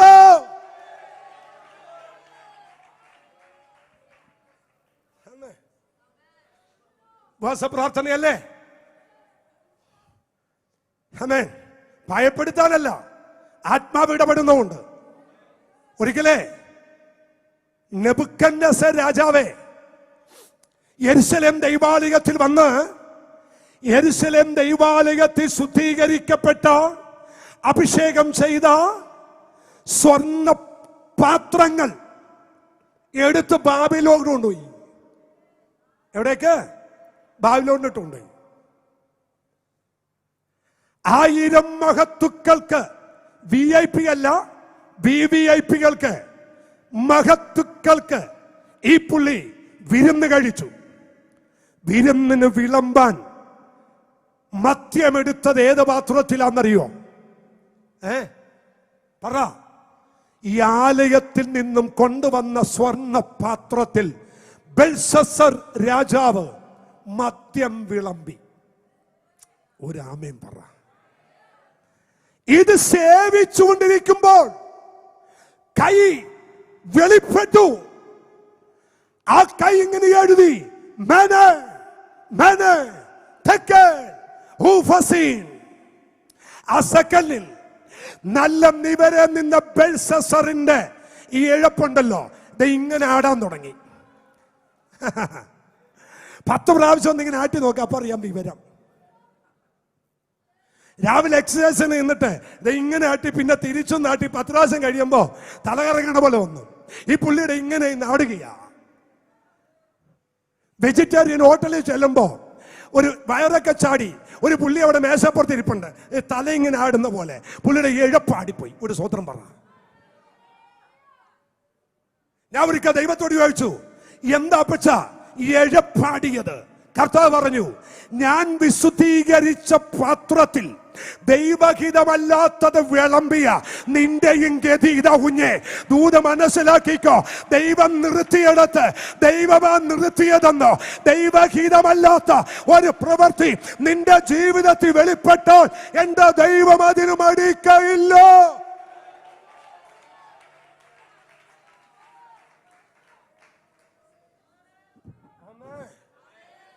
Oh, praise the Lord. Praise the Lord. Amen. ചില വാഗ്ദത്തങ്ങളുടെ ദൂത് കൈമാറി പ്രാർത്ഥിച്ചു പോവാനല്ല സൈന്യങ്ങളുടെ യഹോവ ഇന്ന് പകൽ എന്നെ വിട്ടത്.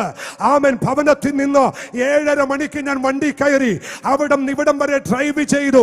ഞാൻ ഇടയ്ക്ക് നിർത്തിയിട്ടില്ല. പ്രാർത്ഥിച്ച് അന്യഭാഷ പറഞ്ഞു. ഒറ്റയ്ക്ക് ഞാൻ ഇവിടം വരെ വരുമ്പോൾ ദൈവം എന്നോട് ഇടപെട്ടൊരു ദൂതുണ്ട്. ദൈവം എന്നോട് പറഞ്ഞു, എനിക്ക് വേണ്ടത് കുറച്ച് അഭിനയിക്കുന്ന വിശ്വാസികളെയല്ല, അനുഭവത്തിന്റെ വെളിച്ചത്തിൽ ആരാധിക്കുന്നവരെയാ വേണ്ടത്. കരമടിച്ചെന്ന് ദൈവത്തെ ആരാധിച്ച് അഭിനയം മാറട്ടെ, അഭിനയിക്കുന്നവർ മാറട്ടെ. അഭിനയമല്ല വേണ്ടത്, ജനത്തെ കുഴപ്പിക്കുന്നവരല്ല ഇന്ന് പകൽ വേണ്ടത്, ദൈവത്തിന് വേണ്ടി നിൽക്കുന്നവർ.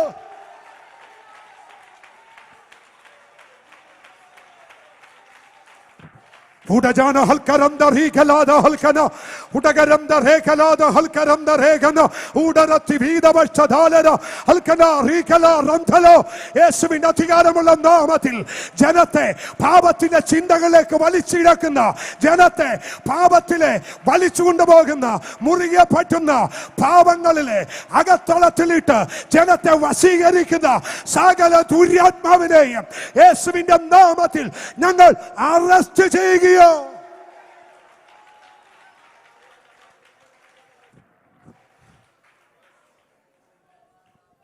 സ്തോത്രം, സ്തോത്രം. ഒരാമേൻ എന്ന് പറ ദൈവമക്കളെ. നമ്മുടെ ദൈവത്തെ ലഘൂകരിക്കല്ലേ കേട്ടോ, കർത്താവിനെ ലഘൂകരിക്കല്ലേ. ആമേൻ, സ്തോത്രം, ആമേൻ. നമ്മൾ എവിടെ വായിച്ചെന്നറിയോ? മുറിയെ പറ്റുന്ന ചിലത് ശലോമോന്റെ ഉള്ളിൽ വിട്ടിട്ടില്ല. കൃപ കിട്ടി, പണവും കിട്ടി. ഒരു അല്ലല്ലോ ഈ നമ്മളെല്ലാവരുമേ ഈ ദൈവം കൂടെ ഉണ്ടെന്നും ദൈവം അനുഗ്രഹിച്ചും എന്നുമൊക്കെ ഉള്ള മാനദണ്ഡം പറയുന്നത് എന്നാന്നറിയോ? പാസ്റ്റർക്ക് വണ്ടി കിട്ടി, പാസ്റ്റർക്ക് വീട് കിട്ടി, പാസ്റ്റർക്ക് യാത്രയുണ്ട്. ഇതൊക്കെ എന്നെ കുറിച്ചായി പറയുന്നത്. കഴിഞ്ഞ പ്രാവശ്യം വന്ന വണ്ടിയല്ല ഞാൻ ഇപ്രാവശ്യം വന്നു. അയ്യോ, നിങ്ങൾ പറയും ബിജു പാസ്റ്റർ അങ്ങ് ഓടിച്ചിട്ട് അനുഗ്രഹിക്കുക. ഇതൊന്നും കണ്ട് ദൈവം എൻ്റെ കൂടെ ഉണ്ടെന്നും നിങ്ങൾ വിചാരിക്കരുത്. ഞാൻ പറയുന്നത്, ഒരുപാട് അനുഗ്രഹം തരുമ്പോൾ, ഒരുപാട് സ്റ്റെപ്പുകൾ മാറുമ്പോൾ ദൈവം എൻ്റെ കൂടെ ഉണ്ടെന്ന് നിങ്ങൾ വിചാരിക്കുന്നെങ്കിൽ നിങ്ങൾക്ക് മണ്ടത്തരം പറ്റി. ദൈവം എൻ്റെ കൂടെ ഉണ്ടെന്ന് ജനം അറിയണമെങ്കിൽ ഞാൻ എഴുന്നേറ്റ് നിൽക്കുമ്പോൾ ദൈവ സാന്നിധ്യം നിങ്ങൾ അനുഭവിക്കണം. ഒരുവൻ എഴുന്നേൽക്കുമ്പോൾ ദൈവ സാന്നിധ്യം ചലിച്ചില്ലെങ്കിൽ, ഒരുവൻ പാടാൻ മൈക്കെടുക്കുമ്പോൾ ദൈവ സാന്നിധ്യം ചലിക്കുന്നെങ്കിൽ ഒരു കാര്യം ഉറപ്പാണ്, അവന്റെ പക്ഷത്ത് ദൈവമുണ്ട്, അവന്റെ കൂടെ ദൈവമുണ്ട്. ഈ പ്രഭാതത്തിൽ ഇതിന്റെ നടുവിൽ ദൈവമുണ്ട്.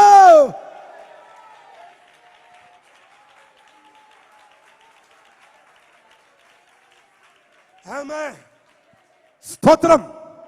കൊട്ടാരക്കര ദൈവസഭയെ നോക്കി പരിശുദ്ധാത്മാവ് പറയുന്ന ഒരു ദൂതോ ചെവി തുറന്ന് കേക്ക്. നിങ്ങളുടെ സ്ട്രെങ്ത്തിൽ ദൈവമുണ്ടെന്ന് നിങ്ങൾ കാണിക്കരുത്.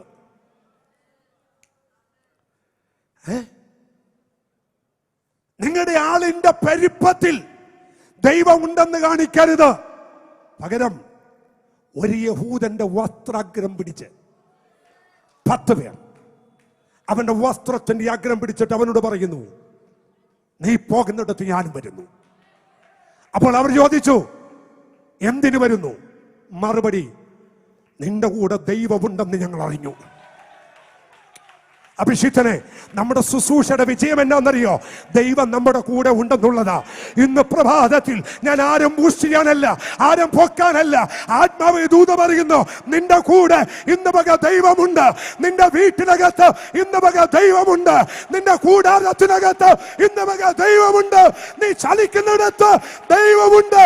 നീ നിൽക്കുന്നിടത്ത് ദൈവം വസിക്കുന്നുണ്ട്. യെസ് യെസ് യെസ് യെസ്, ദൈവം നിന്റെ കൂടെയുണ്ട്. വിശ്വസിക്ക.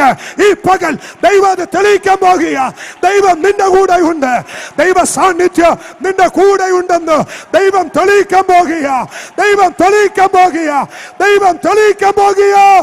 ഉടപന ഹൽക്കന ബലബലബവ ഹൽക്കന രബന്ധനാജന റീബൽ കടകൾ ചലാദല. ആത്മാവിലൊന്ന് ആരാധിച്ച്, ആത്മാവിലൊന്ന് ആരാധിച്ച്, ആത്മാവിലൊന്ന് സ്തുതിച്ച്. ഓ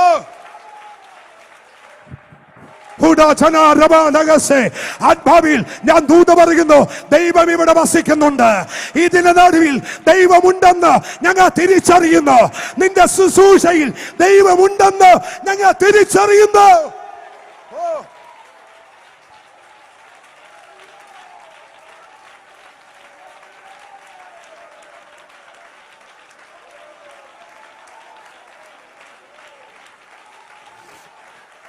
ഉടമനഗടഗതരാജലാനഗസേ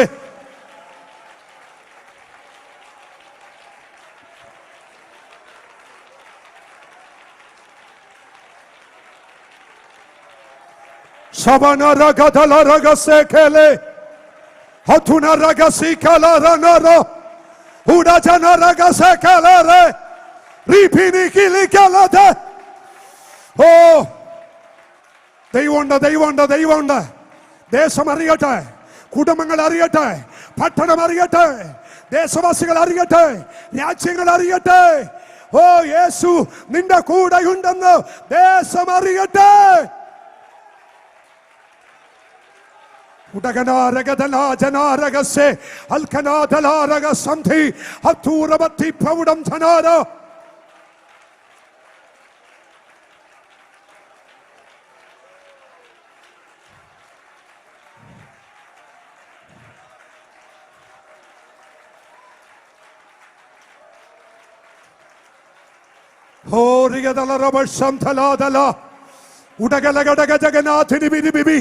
ഈ മീറ്റിംഗ് കഴിഞ്ഞ് ഇതിനകത്ത് ഇറങ്ങി പോകുമ്പോൾ നിന്നെ മുഖത്ത് നോക്കുമ്പോൾ ജനം നിന്നെ നോക്കി വിളിച്ചു പറയട്ടെ, സഹോദരി, നിന്റെ കൂടെ ദൈവമുണ്ടെന്ന് ഞങ്ങൾ അറിയുന്നു. നിന്റെ പക്ഷത്ത് ദൈവമുണ്ടെന്ന് ഞങ്ങൾ അറിയുന്നു.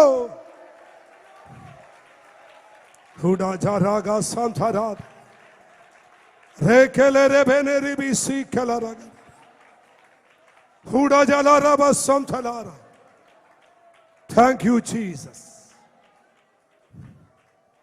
Amen. Amen. ദൈവമുണ്ടെന്നറിയട്ടെ, ദൈവമുണ്ടെന്നറിയട്ടെ. മുറുകെ പറ്റുന്നത് ഇന്ന് കൊടഞ്ഞു കളയണം.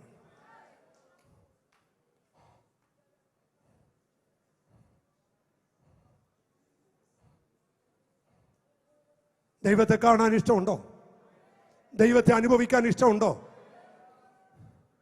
ഞാൻ നിശ്ചയമായിട്ട് പറയാം, അശുദ്ധനെ തൊടില്ല ദൈവം. ശ്രദ്ധിക്കണേ, വാക്കുകൾ മാറ്റിപ്പറയരുത്. ഞാൻ പറഞ്ഞത് അശുദ്ധനെ തൊടുകയില്ലെന്ന് പറയുന്നത് രക്ഷിക്കപ്പെടാത്തൊരു പാപിയുടെ കാര്യമല്ല. പാപം ഏറ്റുപറഞ്ഞ് വിശുദ്ധിയിൽ ജീവിക്കേണ്ടതിന് പകരം അശുദ്ധിയിൽ ജീവിക്കുന്നവനെ ദൈവം തൊടുകയില്ല.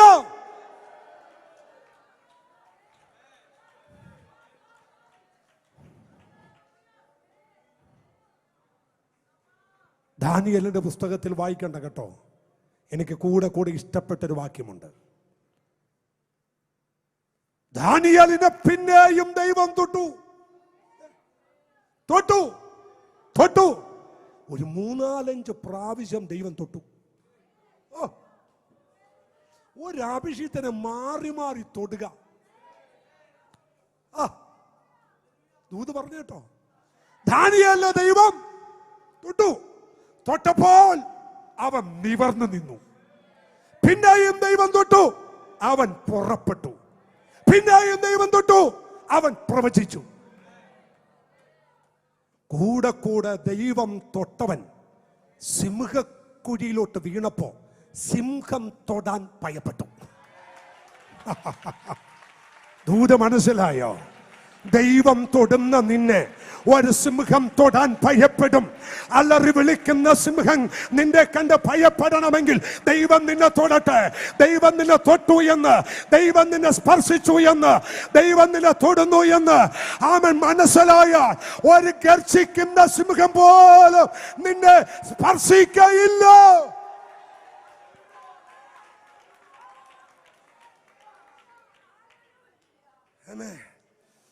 ഞാനൊരു ദൂത് ഈ സഭയോട് പറയാൻ പോവുക. പരിശുദ്ധാത്മാവിനോട് പറയുന്നു, ജീവിക്കുന്ന, കർത്താവിന് വേണ്ടി കത്തുന്ന, വിശുദ്ധിക്ക് വേണ്ടി ദാഹമുള്ള ഒരു പറ്റം ഇതിനകത്ത് നിന്നേക്കാൻ പോവുക. ഞാൻ ആദ്യമായിട്ട് എങ്ങനെ ദൂത് പറയുന്നേ? പക്ഷേ ഇത് ദൂതാട്ടോ. ആമേൻ, ആമേൻ. ദേശം ഉറ്റുനോക്കും, യേശു ഉറ്റുനോക്കും. അശുദ്ധി ഉള്ളത് ഇതിനകത്തോട്ട് കയറി വരാൻ ഭയപ്പെടുന്നത് പോലെ ഒരു വിശുദ്ധ കൂട്ടത്തെ ഇതിന്റെ നടുവിൽ എന്റെ ദൈവം എഴുന്നേൽപ്പിക്കുന്നു.